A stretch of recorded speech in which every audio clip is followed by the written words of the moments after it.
Dubin-Johnson and Rota syndrome will be dealt over here in this video. So basically, both of them are autosomal recessive disorders. Dubin-Johnson has a defect in the canalicular transport of organic anions because of mutation in the gene called MRP2, maximum retail price 2. Okay, I'm kidding.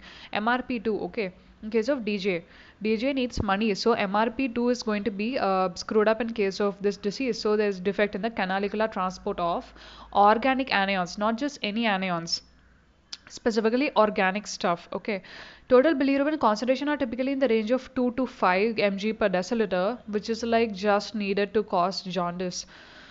A cardinal feature of DJ syndrome is accumulation of dark, coarse granular pigments in the lysosomes of centrilobular hepatocytes. As a result, the liver is black in color. Liver may be grossly black. Dark color is due to epinephrine metabolite. The diagnostic tests are bromsulfilin excretion, a characteristic rise in the plasma concentration of BSP after 90 minutes after injection due to reflex of BSP into the circulation from the hepatocyte. So that is the bromsulfilin excretion test. Okay, so we give BSP injection, and after 1.5 hours, we look at the plasma concentration of BSP. It is going to be raised. Why? Because it is refluxed into the circulation from the liver cell. That is why. Okay, because the canalicular transport is gone. For example, see, the first step is going to be hepatic conjugation. The second step is going to be transport. Okay, the transport through the canaliculi. The transport is screwed up, which is why regurgitation happens into the circulation, which is why BSP is seen in the circulation. Also, in a oral cholecystography, non-visualization of the gallbladder is happening. Okay, and then alkaline phosphatase level is normal in case of DJ syndrome. Patients with DJ syndrome are usually asymptomatic and have a normal life expectancy, and usually no treatment is essential. Moving on to the Rota syndrome. But before that, DJ syndrome summary, the bilirubin concentration we are looking at is 2 to 5 mg percentage. Dark coarse granular pigments make the liver grossly black. Alkaline phosphatase levels are normal. Moving on to Rotar syndrome, which is an autosomal recessive disorder by itself, it is clinically similar to DJ syndrome, but there is no pigmentation in the liver.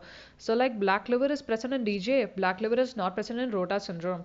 The defect is bilirubin storage in the liver cell, intrahepatic storage of bilirubin in the liver cell.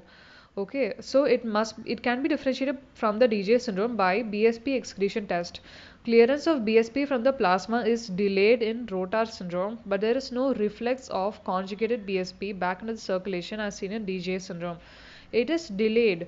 Clearance of BSP is delayed, but it is not like it is reflex. It's not reflexing in case of Rotar syndrome because there is a defect in the intrahepatic storage of BSP. Just like bilirubin, the BSP cannot be stored. Bromsulfilin excretion. So I'm just assuming bromsulfilin is some kind of bilirubin stuff. So like that's how it is getting saved. And yeah, gallbladder is visualized on oral cholecystography. Done. Okay, so cause of congenital hyperbilirubinemia, D more than 15% in infancy is going to be DJ syndrome, Rota syndrome already known.